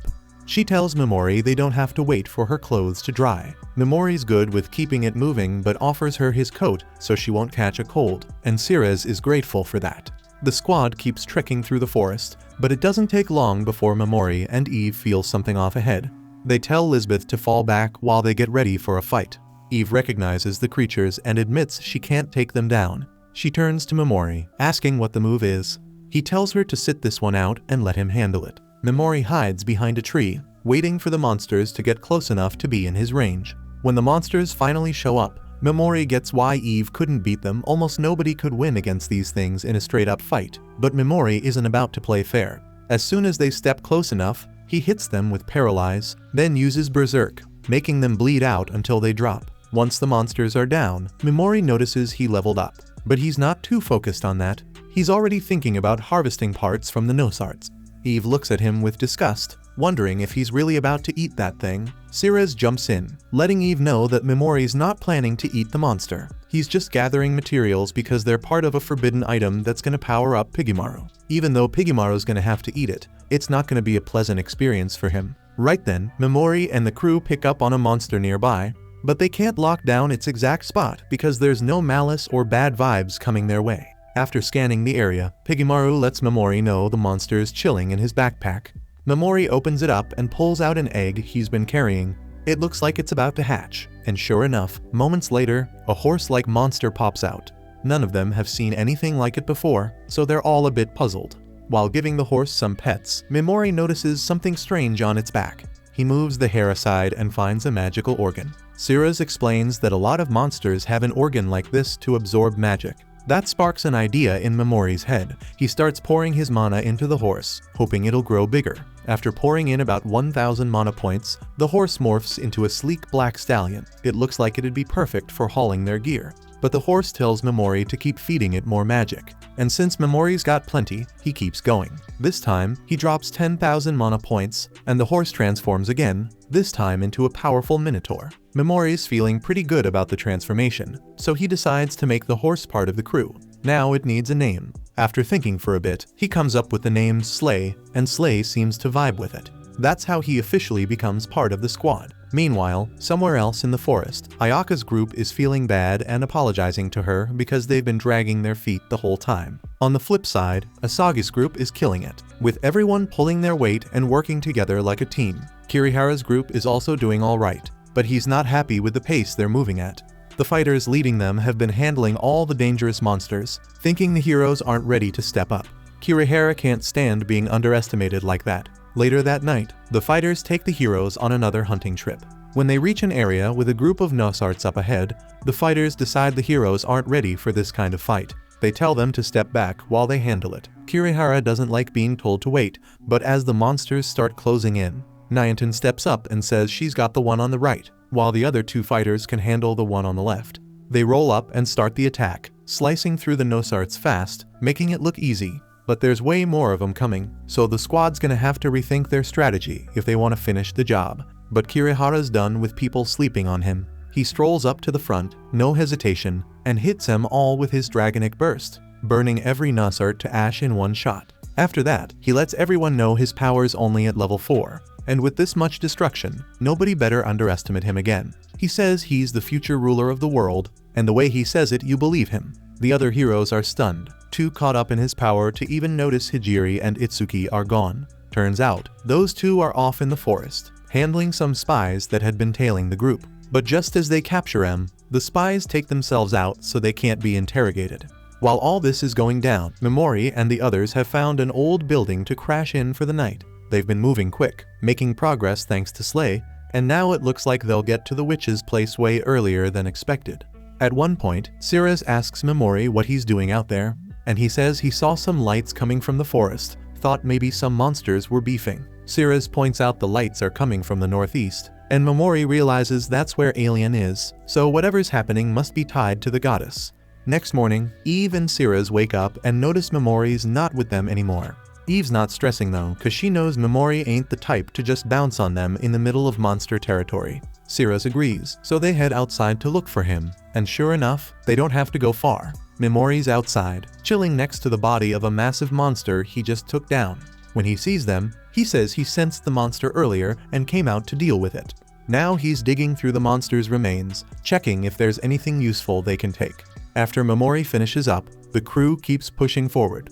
They soon hit a vertical cliff with no way to climb it, so they have no choice but to follow the road that runs along the cliff. Sirius suggests Memori should take a break since he hasn't rested properly in a while, but Memori brushes it off. He says they gotta keep moving because the air is getting heavy and humid, and he wants to cover as much ground as possible before the rain hits. As they walk along the road, they notice something strange. No monsters have shown up for a minute. They figure it's probably because they're getting close to the Witch of Taboo's crib. Memori peeps that Lisbeth looks a little off, so he asks if she's scared of this monster-filled land. Lisbeth admits that place is scary, but she hasn't been feeling much fear since they got here. That's mostly because Sirius told her that as long as Memori's around, they ain't losing to any monster in this place. Eventually, they reach an opening in the cliff. Once they pass through it, they'll be almost right at the witch's doorstep. Before going any further, Eve wants to thank Memori again for everything he's done, saying there's no way they'd have made it this far without him. Memori waves it off, saying there's no need to keep thanking him. He only helped because it worked out for him too. Eve says she'll be happy with whatever outcome, as long as she and Lisbeth can live a peaceful life together. She even starts dreaming about them settling down and maybe starting a farm, and Lisbeth's all in on that idea. But just as they're talking, a mouth monster pops up right above Eve, too close for Memori to hit it with his paralyze move. Eve spins around and slices it down before it can do any damage. The monster's definitely dead, but Memori's gut is still telling him something's off. That feeling gets confirmed when the monster lets out a piercing screech and a bright flash of light. It's a signal, letting all the monsters in the area know where they are. Now every beast in the forest is headed straight for them, and with that many enemies coming their way, things are looking pretty grim. Memori catches on real quick there ain't no way this is a coincidence. He recalls reading once about a certain kind of demon that ain't strong by itself, but when it dies, it lets out a scream that calls up a whole swarm of other demons. He starts thinking this big-mouthed creature might be one of those. He begins running through his mind, trying to figure out a way to escape from this mess. Before he can settle on a solid plan, Eve steps forward, saying she will stay behind and act as bait to lure the monsters, giving the others a chance to get away and track down the witch. Lisbeth immediately jumps in, trying to stop her, but Eve tells her she knows how to handle tough terrain like this, and she is quick on her feet, so there's a real good chance she will survive while helping them escape. Lisbeth lowers her head, too choked up to speak, but Memori breaks the silence, throwing out one of those lines about how Eve better promise to come back safe and sound. Eve is just about to make that promise when Memori cuts her off, telling her to stop being so corny, saying he would never utter something so foolish. He points out that she cannot take on the monsters alone, no matter how hard she tries. He pulls out his mask and says this is a man's task, something that needs handling the right way, and it is not something she can pull off, no matter how much she tries to change up.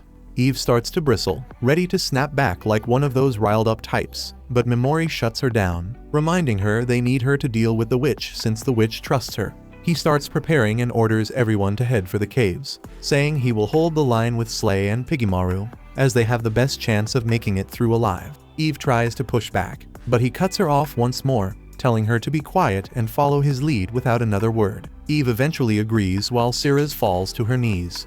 Memori, for a moment, thinks something else might be happening, but Sirius is simply giving him thanks for his courage and wishing him luck. Memori tells them all to get out of there while he stays behind to face down these demons.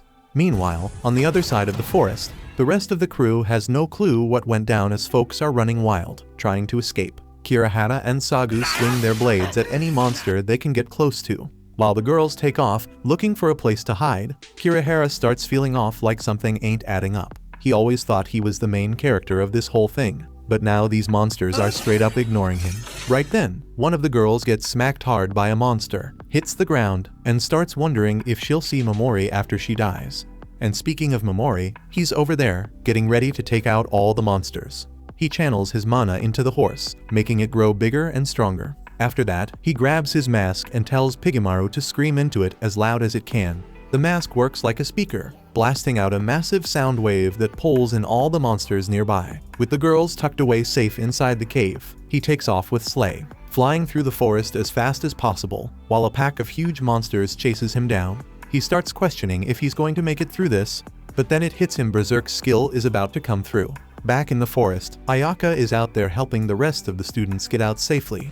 But soon enough, she finds out 2 of them didn't make it. Turns out, they were part of the crew with Yasu, who's been acting all tough ever since he got his powers. She asks him what happened, and he coldly replies, saying they were weak, and that's why they're dead. She snaps back, reminding him he's not some top-ranked hero, and that means it's on him to protect the weaker ones in the group. Yasu gets heated, grabs her by the collar, and fires back, saying she's always been the class princess, so she can say things like that. But people like him, the ones who've always been looked down on, are finally rising up now that he's got the power. Suddenly, Kirihara and Sagu show up, telling Yasu to cut the nonsense. They tell him he's still a nobody, stuck at the bottom of the food chain, and it's clear why he'll never make it to the top, no matter how much power he's got. Yasu flips out, starts running his mouth again, trying to show off how edgy he's become. Sagu thinks they need to beat this fool up, but Kirihara tells him to let it go. Yasu then shows off his magical skill and confidently says he's the strongest among them, before leaving the area. Back in the cave, Eve tells Cirrus that she's going after Momori. Cirrus is worried about Eve going alone and asks her why she's heading out. Eve says she doesn't think Momori can handle all those demons by himself. Eve makes it clear she wasn't bluffing earlier when she said she could probably take on the demons alone. She says she's good at moving in the dark, thanks to her sharp senses and excellent hearing. Cirrus finally agrees to let Eve go, because she's also worried about Momori. Eve leaves Lisbeth in Cirrus' care and heads out to catch up with Momori and make sure he's okay on the battlefield. Meanwhile, Momori is causing chaos, using Pigemaru to cast a berserk spell on a bunch of enemies, which makes them lose control and start fighting each other. Eventually though, the monsters under the spell die, and the ones still alive start chasing Momori again. This time, Momori casts a paralyzing spell, knocking down a few monsters at the front, but he realizes only the weaker ones have been killed so far, and the stronger ones are still right behind him. Then, it starts raining, which becomes a real problem, making it hard for him to see and hear clearly. Momori quickly opens his status bar and sees he's burning through his mana fast. To regain some mana, he knows he'll need to take down the stronger monsters in the middle. Without wasting time, he turns around and charges at them, with Slay crushing any monster in his path. Momori uses Pigemaru's arm extension again and casts a blindness spell. Then, he goes all out, throwing berserk, blindness, and paralyzed spells at everything in his way as he fights his way toward the giant monster in the center. He notices that his mana is dropping fast, and if he doesn't take down this demon soon will be in trouble. With the clock ticking, he somehow manages to get within range and casts the berserk spell on them along with a poison spell. That combo turns out to be just enough, as the monster slowly and painfully dies with blood pouring from its eyes. This ends up being a blessing because it refills Momori's mana to full. But he doesn't have time to relax, he keeps running, realizing that 2 huge monsters are still chasing him. He quickly takes out the smaller demons by casting a sleep spell, which leaves the 2 big ones alone, still coming after him. Momori tricks them into following Slay while he jumps behind them, then hits them with a paralyzed spell and another berserk spell, taking them both down immediately. He gets a bunch of mana points again and keeps riding, but it feels like there's no end to the monsters. Another wave starts charging straight at him. Deciding to face them head-on, Momori starts casting every spell he's got, but it still isn't enough, and some of the monsters survive and knock him off his high horse.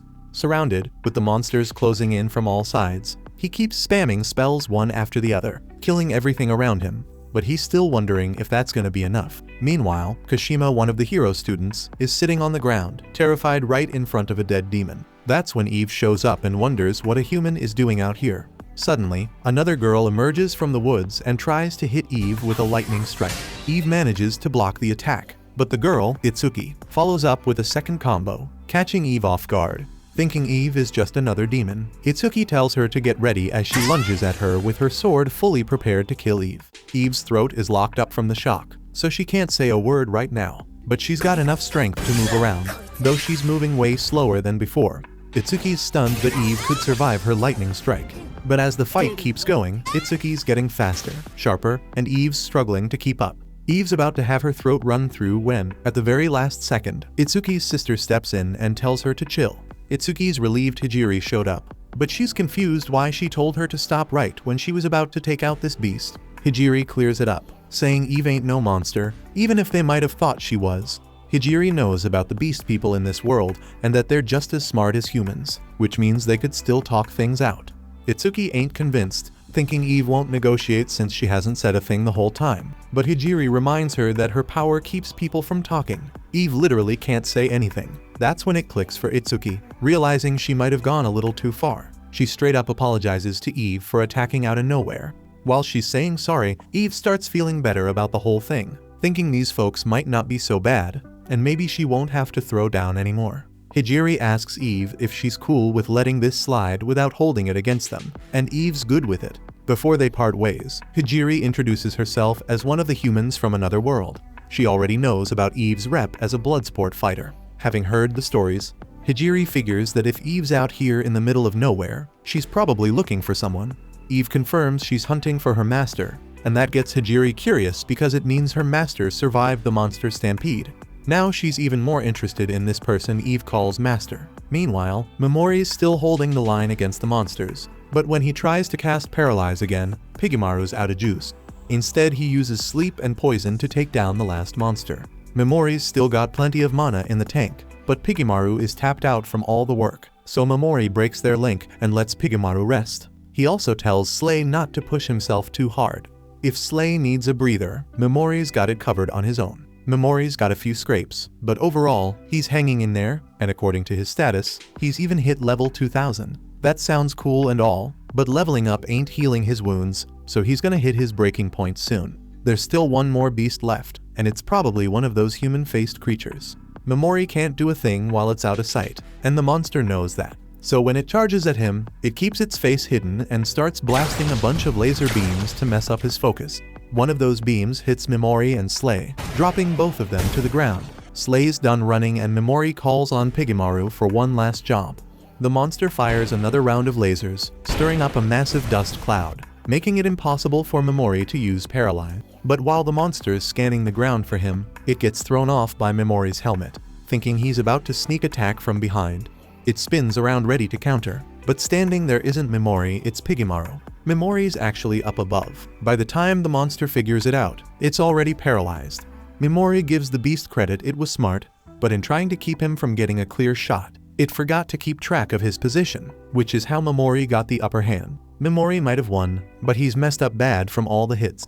He's praying there's no more fights ahead. The monster finally dies, and Momori levels up again. This time his paralyzed skill levels up too, and he unlocks an advanced move. Momori's hyped to hear about the advanced skill, but checking it out will have to wait till he gets back. He doesn't want to hang around outside any longer. Just then, he hears some rustling in the bushes.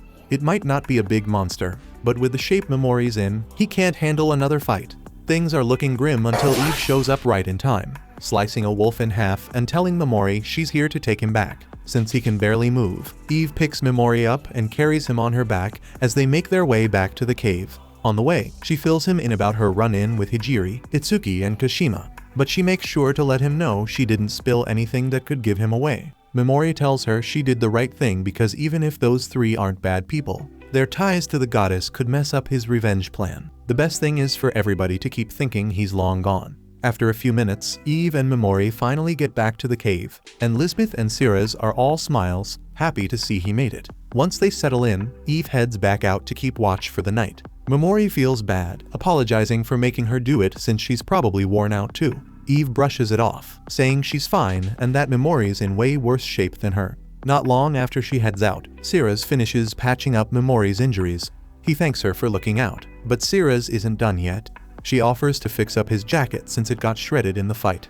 Memori lets her handle it and tries to lay down, but despite being dead tired, he can't sleep. Sirez sees this and figures it's a good chance to help more, so she offers to let him rest his head on her lap. At first, Memori doesn't think she's serious and tells her to go rest herself, but Sirez won't back down. Eventually, he agrees and lays his head on her thighs.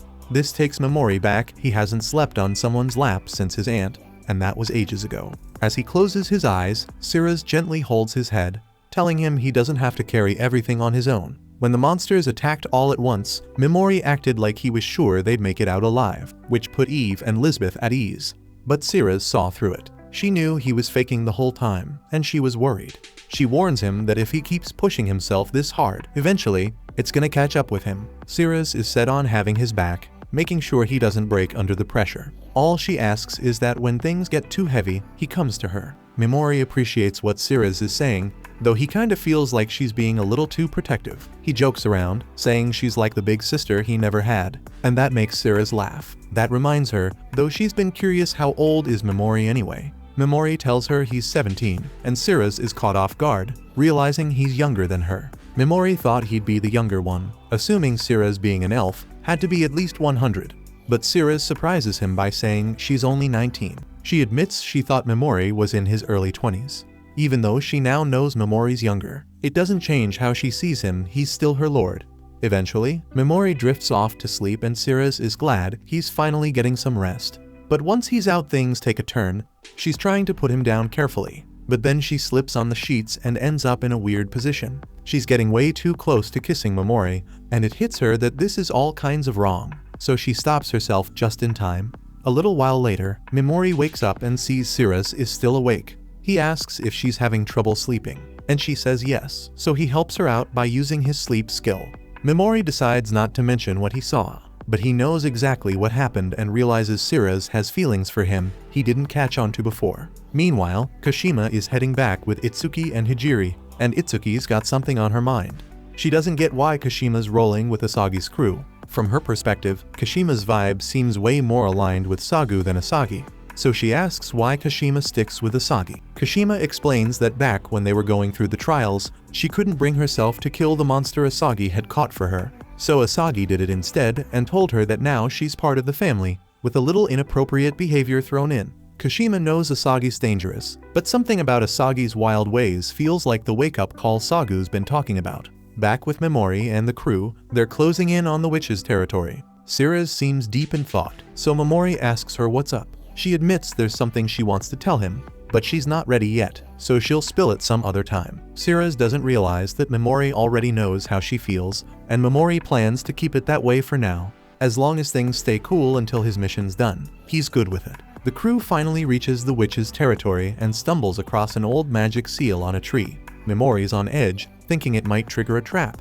but Sirez assures him there's nothing to worry about since it looks like the seal hasn't been touched in ages.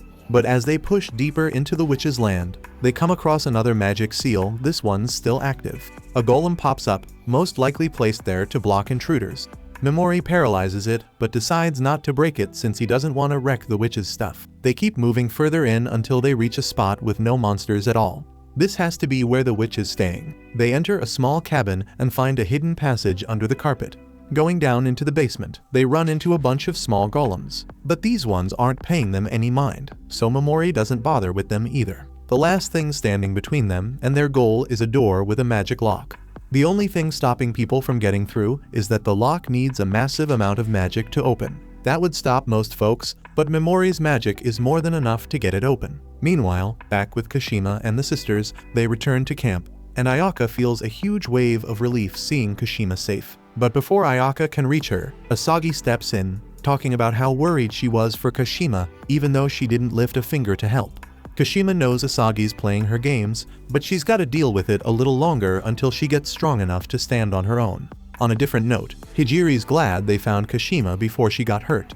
The assassins sent after them were probably there to take out some of the weaker kids in class, all under vicious orders.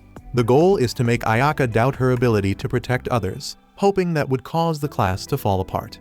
Back with Memori's group, the door they open leads to a room where they can see the sky, even though they're still underground. How that's happening is a mystery, but they focus on the woman who steps out of the house. She introduces herself as Erica, and sure enough, she's the Witch of Taboos. With that, Memori's one step closer to his ultimate goal, getting revenge on Vicious. Thank you for watching to the end. If you enjoyed this recap, please hit the like button and subscribe. If you have any suggestions or tweaks, share them in the comments. They help me improve.